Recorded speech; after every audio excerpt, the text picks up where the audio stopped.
Adobe Illustrator মাধ্যমে আমরা আজকে এই ডিজাইনটি তৈরি করা শিখব।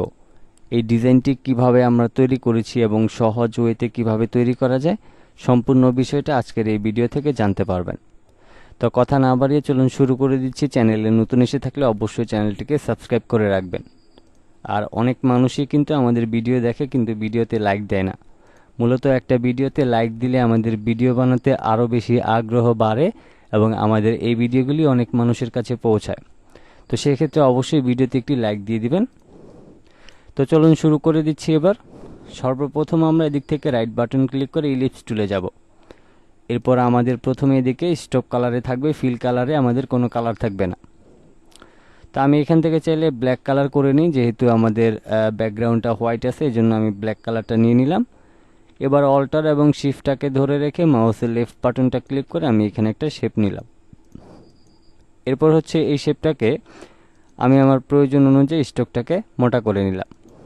আমি এদিক থেকে 4 করে নিলাম। এরপর এই শেপটাকে আমরা এডিট থেকে কপি, এডিট, পেস্টিন, ফন্ট করে আরেকটাকে কপি করে নিয়েছি এইদিকে। এবার এই কর্নারে ধরে আবার অল্টার শিফট ধরে আপনি এরকম একটা শেপ নিয়ে নেবেন। তো এখানে হচ্ছে ঠিক এইরকম আপনি একটা শেপ নিয়ে নেবেন। আমি আরেকটু ছোট করে নিচ্ছি, তাইলে আমাদের গ্যাপটা ঠিক এইরকম আকারে থাকবে।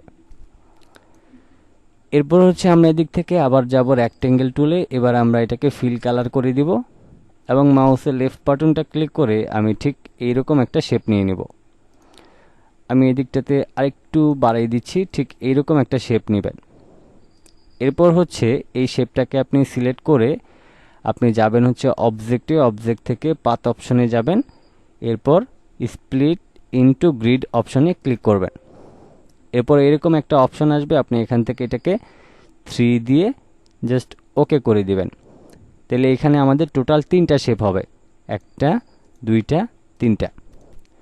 এবার সম্পূর্ণ শেপগুলিকে আপনি সিলেক্ট করে আপনি এবার এখান থেকে স্টক কালারটা উপরে তুলে যে কোনো একটা কালার আপনি দিয়ে নেবেন। তা আমি এখান থেকে স্টকটাকে 2 করে নিচ্ছি, 2 বেশি মোটা হয়ে যাচ্ছে, আমি 1.5 দিয়ে নিব। 1.5 দিয়ে ইন্টার দিয়ে দিলাম। তো এইখানে হচ্ছে 1.5 যে দিলাম, এটা কেন দিলাম? মূলত হচ্ছে এই যে আমাদের রেড কালারের যে অংশটা আছে, এই যে যতটুকু মোটা আছে ঠিক এটা কিন্তু অতটুকুই মোটা রয়েছে। এটা আপনি আনুমানিক একটা হিসাব করলে আপনি বের করতে পারবেন যে আসলে এখান থেকে এখানে কতটুকু মোটা রয়েছে এবং এখানে কতটুকু গ্যাপ রয়েছে। তো আপনি যখন এটার সাথে এটার গ্যাপটা মিলাবেন তখন আপনার একটা ডিজাইনের কোয়ালিটি আসবে। এবার আমরা এইটাকে সিলেক্ট করে আমরা জাস্ট সরাসরি এটাকে এইখানে বসিয়ে দিব। এরপর এই দুইটা শেপকে ধরে আমি জাস্ট এখানে নিয়ে আসলাম। এখন সব কয়টা সিলেক্ট থাকা অবস্থায় আপনি অবজেক্ট থেকে এক্সপান্ডে যাবেন, তারপর এদিক থেকে ওকে করে দিবেন। এরপর হচ্ছে যাবেন আপনি শেপ বিল্ডার টুলে এবং আপনি একটু জুম করে কিবোর্ড থেকে অল্টার ধরে মাউসের লেফট বাটনটা ক্লিক করে এই অংশগুলিকে আপনি মাইনাস করে দিবেন। তো আমি এই অংশগুলিকে মাইনাস করে দিচ্ছি। এরপর হচ্ছে আপনি এই যে ফাঁকা অংশটা আছে এখানে অল্টার ধরে মাউসের লেফট বাটনটা ক্লিক করে জাস্ট সোজা এইভাবে করে ড্র্যাগ করবেন। তো আমি ড্র্যাগ করে এই অংশটাকে কেটে নিলাম। এরপর হচ্ছে আমি এখান থেকে এই অংশটাকে সিলেক্ট করে কিবোর্ড থেকে ডিলিট প্রেস করব। তাইলে আমাদের ঠিক এইরকম একটা শেপ তৈরি হবে। এরপর হচ্ছে যাব আমরা এদিক থেকে ডিরেক্ট সিলেকশন টুলে। এরপর মাউসের লেফট বাটনটা ক্লিক করে ঠিক এইভাবে করে আপনি সিলেক্ট করে নেবেন।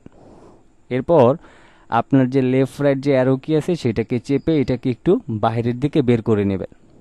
তো আমি এখান থেকে এটাকে এতটুকু বের করে নিলাম। এবার প্রথমে আমরা এই অংশটাকে সিলেক্ট করে এই যে গোল যে চিহ্নগুলি দেখতেছেন এগুলি ধরে মাউসের লেফট বাটনটা টেনে নিলে এটা রাউন্ড হয়ে যাবে।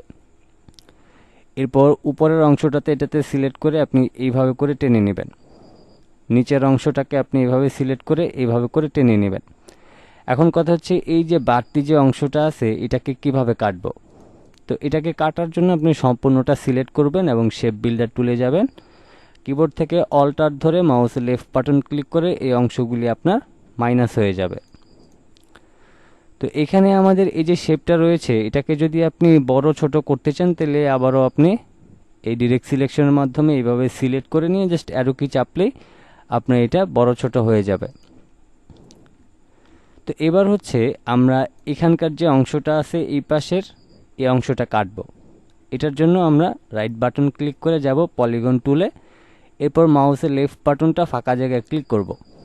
এখন এখানে আপনাদের এই সাইডার্সের জায়গায় থাকবে হচ্ছে 6, আপনি এটাকে 3 করে নিয়ে ওকে করে দিবেন। ওকে করে দিলে আপনাদের ঠিক এইরকম পিরামিডের মতো একটা শেপ তৈরি হবে। এটাকে আপনি এই কর্নারে ধরে অল্টার শিফটটাকে ধরে রেখে আপনি ছোট করবেন। এরপর এটার কাছাকাছি নিয়ে আবারও জুম করবেন। জুম করার পর এটাকে আপনি এখানটাতে ধরে রেখে মাউসের লেফট বাটনটা ক্লিক করে শিফটটাকে ধরে রেখে এইভাবে ঘুরিয়ে নেবেন। এরপর এটাকে একদম মিডল পয়েন্টে বসিয়ে নেবেন। এখন আপনি চাইলে আপনার প্রয়োজন অনুযায়ী এটাকে বড় ছোট করে নিতে পারেন। এবার এটাকে এইভাবে করে সিলেক্ট করে আপনি যাবেন শেপ বিল্ডার টুলে এবং অল্টার ধরে মাউসের লেফট বাটনটা ক্লিক করে এইভাবে করে মাইনাস করে দেবেন। তো ফাইনালি দেখেন আমরা কিন্তু ডিজাইনটা তৈরি করে ফেললাম। এবার চাইলে আমরা আমাদের মন মতো যে কোনো কালার ব্যবহার করে নিতে পারি। তো আমি এখান থেকে এখন যেই একটা টাইটেল থাকে বা আমরা যেই লোগোটার যেই নাম দিতে চাই, যেই কোম্পানির জন্য দিতে চাই, সেই নামটা এখন আমরা লিখে দিচ্ছি। আমি জাস্ট এখানে ইওর লোগো হেয়ার লিখে দিচ্ছি। তো আমি এখান থেকে এই লেখাটাই জাস্ট এখান থেকে লিখে জাস্ট এখানে বসায় দিলাম। এরপর আপনি চাইলে আপনার প্রয়োজন অনুযায়ী এটার ফন্টটাকে পরিবর্তন করতে পারেন। তো আমি হচ্ছে এখান থেকে একটা একটা করে ফন্ট পরিবর্তন করে আমার কাছে যেটা ভালো লাগবে ঠিক সেটাই আমি এখানে অ্যাপ্লাই করে দেব। তো আমি এখান থেকে এই ফন্টটাকেই ব্যবহার করছি। তো ফাইনালি আমাদের ডিজাইন কিন্তু তৈরি হয়ে গিয়েছে। এবার আমরা একটু কালারের ব্যাপারে আসি। আমরা আসলে কি কালার এখানে অ্যাপ্লাই করলে ভালো হবে। আমরা এখান থেকে ধরেন রেড কালার দিয়ে দিলাম। তারপরে এই মাঝখানের কালারটাতে আমরা অ্যাশ কালার ব্যবহার করব। জাস্ট আমরা এই কালারটাই ব্যবহার করলাম। তো এরপরে হচ্ছে আমরা এখান থেকে এটাতে এই কালারটা দিয়ে নিলাম। তো ফাইনালি এইরকম একটা লোগো ডিজাইন কিন্তু আপনি সহজেই তৈরি করে ফেলতে পারেন। আজকের ভিডিওটা কেমন লাগলো এবং কতটা সহজে শিখতে পেরেছেন অবশ্যই কমেন্ট বক্সে জানিয়ে দিবেন এবং অবশ্যই ভিডিওতে একটি লাইক দিতে ভুলবেন না। সবাই ভালো থাকবেন, সুস্থ থাকবেন। আল্লাহ হাফেজ।